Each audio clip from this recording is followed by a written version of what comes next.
Halo Sobat Bola, apa kabar? Semoga semua dalam Baik, kondisi sehat selalu. Amin. Terima kasih nih buat sobat-sobat yang sudah subscribe channel ini dan juga sudah menuliskan banyak sekali komentar. Terima kasih, terima kasih, terima kasih. Oke, kita akan bahas mengenai laga Indonesia melawan Kirgistan di ya, Asian Games ya yang akan datang. ya, Bro Ipung, kira-kira pertandingan ini akan seperti apa dan persiapan Indonesia sudah sampai mana? iya. Ya, persiapan timnas kita memang kan juga terganjal. Banyak juga ya, ada masalah juga dengan kelengkapan pada saat berusaha untuk melakukan TC singkat gitu loh. Karena ternyata ada 7 pemain yang akhirnya berangkat belakangan gitu loh. Hmm. Kalau nggak salah hari Minggu dini hari ya mereka sudah berangkat ke China ya. Hmm. Dan ini terjadi karena mereka harus masih memperkuat timnya masing-masing, seperti Egy Maulana, kemudian Sananta dan beberapa orang lain. Mhm. Tapi ya, saya harap sih bahwa bagaimana mereka mempersiapkan diri, ini juga kan mereka sudah punya cara untuk mengatur ya, Mhm. bagaimana persiapan itu harus dilakukan dengan waktu yang sangat mepet, katakanlah seperti itu ya, Bro. Oke, Tapi oke. ketika kita akan menghadapi sebuah event Asian Games, tentu levelnya akan berbeda juga. Kalau kita menghadapi event yang tajuknya SEA Games ya, hanya Mhm. Asia Tenggara gitu loh. Dan Mhm. kali ini kita akan juga berhadapan dengan negara-negara dari regional yang berbeda. Contoh di timnas kita akan menghadapi Kirgistan, Mhm. kemudian Korea Utara dan Chinese Taipei gitu loh. Nah, Kirgistan ini kan ada di zona Asia Tengah. Nah, di zona Asia Tengah aja dari kalau nggak salah 6 atau 7 negara ya, Mhm. Kirgistan ini ada di level nomor 3 di bawah Iran, Uzbekistan, baru Kirgistan. Di Hmm. bawahnya masih ada Tajikistan, Turkmenistan, dan terakhir Afghanistan. Kalau nggak salah Mhm. 6 negara. Mhm. Ya. Nah, kalau kita melihat bahwa negara-negara dari Asia Tengah ini juga kan di situ kelihatan gawat-gawat gitu ya. Hmm. Ada Uzbekistan, ada Iran, tentu itu juga paling tidak menggambarkan kualitas ya. Kualitas Mhm. dari Kirgistan itu seperti apa. Hmm. Nah, tentu yang menjadi acuan kita bahwa negara-negara bekas pecahan Uni Soviet tentu punya gaya-gaya sepak bola yang hampir mirip-mirip. Hmm. Mungkin kita bisa berkaca dari pertandingan ketika melawan Turkmenistan kemarin. Ah. Itu bisa menjadi semacam pembelajaran dan Hmm. pengalaman bagaimana cara mengatasi pemain-pemain dari regional Asia Tengah gitu. Hmm. Nah, dengan kita lihat komposisi pemain kita yang rata-rata juga pemain-pemain yang punya pengalaman di timnas, pengalaman di klub, mungkin ya ada baiknya ketika kita akan menghadapi laga awal melawan Kirgistan tanggal 19, Mhm. yang tentu kita harapkan adalah bagaimana Indonesia juga dalam tanda kutip harus waspada gitu loh. Sehingga kemungkinan yang akan diturunkan kalau kalau ini ya mungkin prediksi saya bisa benar bisa salah. Mhm. Ya dengan komposisi bahwa kita harus juga mewaspadai kekuatan Kyrgyzstan, kita toh juga tidak bisa secara sembarangan gitu ya kemudian melakukan inisiasi serangan yang kemudian itu bisa saja menjadi sebuah kontraproduktif gitu loh. Hmm. Nah, sikap-sikap waspada ini mungkin bisa diimplementasikan dari susunan dan taktikal formasi permainan gitu loh. Hmm. Misalkan formasi yang kita bisa ambil ya di belakang ada 4 pemain back, kemudian sentral dari semua pertandingan ini kan ada di lapangan tengah. Hmm. Ada baiknya kita juga mulai berusaha untuk mengendalikan lapangan tengah dengan cara menumpuk pemain lapangan tengah itu lebih banyak Hmm. ketimbang di depan dan di belakang. Hmm. 5 pemain di tengah itu adalah sebuah pilihan yang mungkin bisa dilakukan. Sementara tetap kita memakai 1 orang striker yang juga nanti bisa secara transisi itu bisa dibantu oleh 2 orang wing yang ada di tengah. Begitu loh, Hmm. bro. Hmm. Ini jadi skemanya diperkirakan adalah 4-5-1, kira-kira seperti itu ya. Betul. Ah, Bukannya ah. Saya mengharap seperti itu, bro. Iya. bukannya Indra Safri Hmm. selalu dengan 4-3-3, Bro?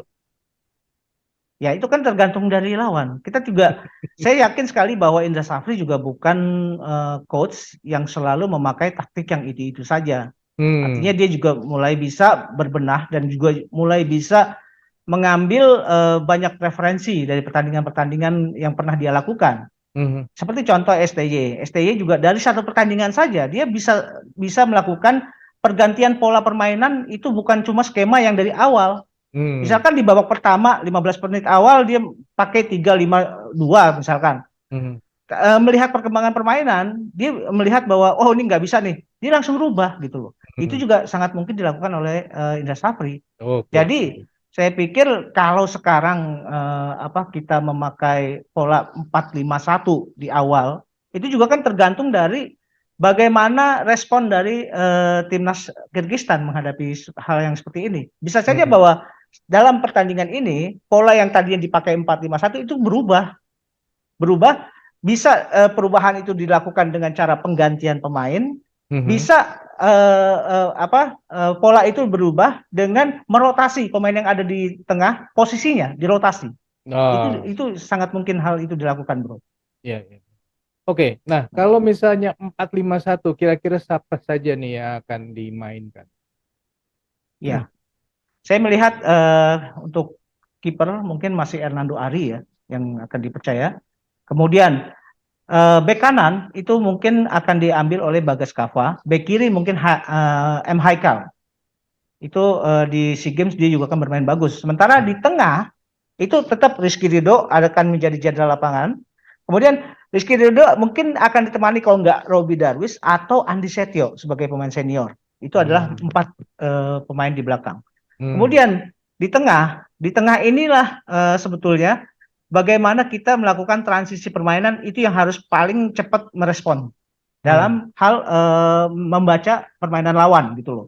Ya. Nah, 5 pemain di tengah itu kita mengharapkan ada pemain-pemain sayap cepat di kiri dan kanan.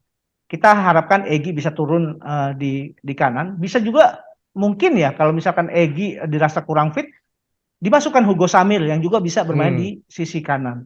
Hmm. Sementara di kiri kita bisa memasukkan Ramai Rumakik. Oh, Nah, iya. Ramai Rumakik juga dalam hal ini juga bisa saja kalau misalkan Ramai mungkin dirasa kurang, dia juga bisa, saya melihat ada peran yang versatil dari Hugo Samir. Hugo Samir bisa bermain di sayap kanan atau bermain di sayap kiri. Itu Hmm. bisa dipakai oleh Hugo Samir. Hmm. Kemudian sebagai pengatur serangan itu sangat mungkin adalah Beckham Putra atau Sahrian Abimanyu. Tapi saya melihat Hmm. bahwa Beckham Putra lebih besar. Hmm. Melihat bahwa dia beberapa kali kan terlihat dari mulai SEA Games kemudian AFF, dia juga kan kelihatan bagus ya Hmm. sebagai pemain yang berusaha memberikan pengaruh di lapangan tengah dengan mendistribusi bola. Itu Hmm. bisa Beckham Putra atau Sahrian Abimanyu. Hmm. Sementara 2 orang pemain yang menjadi pemain katakanlah jangkar lah yang bisa merespon transisi permainan lawan itu adalah Rahmat Irianto dan Ananda Raihan atau Taufani. Saya melihat itu Hmm. gitu. Sementara di depan tetap mengandalkan Sananta. Walaupun Sananta tidak bisa berjuang sendirian, Hmm. dia harus di backup oleh permainan-permainan crossing dari kiri maupun di kanan. Dari Egy atau Hugo Samir, dari Ramai Rumakik atau Hugo Samir. Itu berusaha memberikan crossing. Karena Hmm. jangan salah bahwa Rama dan Sananta ini juga pemain yang kuat dalam permainan udara.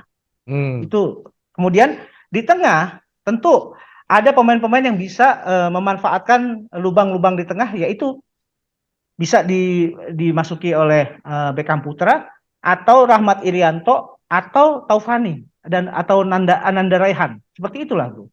Hmm. Hmm. Kira-kira ya formasi yang mungkin saya pikir bisa dilakukan gitu. Iya, iya, iya. Mudah-mudahan bagus nanti hasilnya.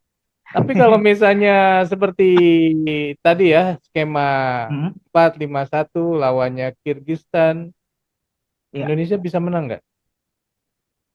saya yakin masih bisa, Bro. Hmm. Saya yakin. Karena gini, kalau belakangan ini kan kita juga bisa melihat bahkan juga dunia juga mungkin juga sudah mulai menengok Hmm. pada perkembangan sepak bola nasional. Mhm. Bahkan ini juga beberapa media-media dari Vietnam, Thailand, Malaysia itu kan sepertinya juga sudah mulai tersadar ya bahwa Indonesia ini sedang bangun dari tidurnya gitu loh. Hmm. Nah, Mudah-mudahan aja dengan rentetan hasil-hasil yang bagus dan proses yang berjalan terus menuju pada puncak pencapaian nanti, katakanlah mungkin puncaknya adalah kita bisa tampil di Piala Dunia Hmm, entah tahun berapa. Tapi hmm, ini kan adalah sebuah proses, hmm, proses yang memang mungkin tidak dalam waktu dekat, tapi ini proses ini secara gradual akan menaik terus hmm, ininya ya, hmm. secara linear akan menanjak terus. Dan Ya, kita ya. harapkan bahwa eh, Asian Games kali ini sepak bolanya juga menular gitu loh. Menular Hmm, dari pencapaian yang kita dapat sebelum-sebelumnya gitu, Bro. ya, ya, ya. Jadi menang berapa gol ini selisihnya? Satu gol, dua gol? Ya memang agak sulit ya. Tapi paling tidak kita bisa menang lah. Mungkin dengan Hmm, selisih gol satu atau selisih gol dua gitu loh, Bro. hmm. Oke, oke. Nah, kira-kira Hernando nganggur lagi nggak kayak kemarin di kualifikasi Piala Asia? Ya enggak lah kayaknya. Kali ini Hernando pasti akan menunjukkan kualitasnya gitu loh. Hmm, dan Karena dari pertandingan kemarin di kualifikasi Piala Asia dia kan banyak nganggurnya. Itu hmm, akibat dari kekuatnya daerah pertahanan kita. Kemudian begitu responnya pemain-pemain dari lapangan tengah. hmm. Jadi Hernando akibatnya ya ngopi-ngopi aja lah bro. Gitu.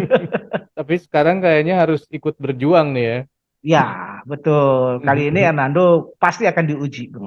Oke.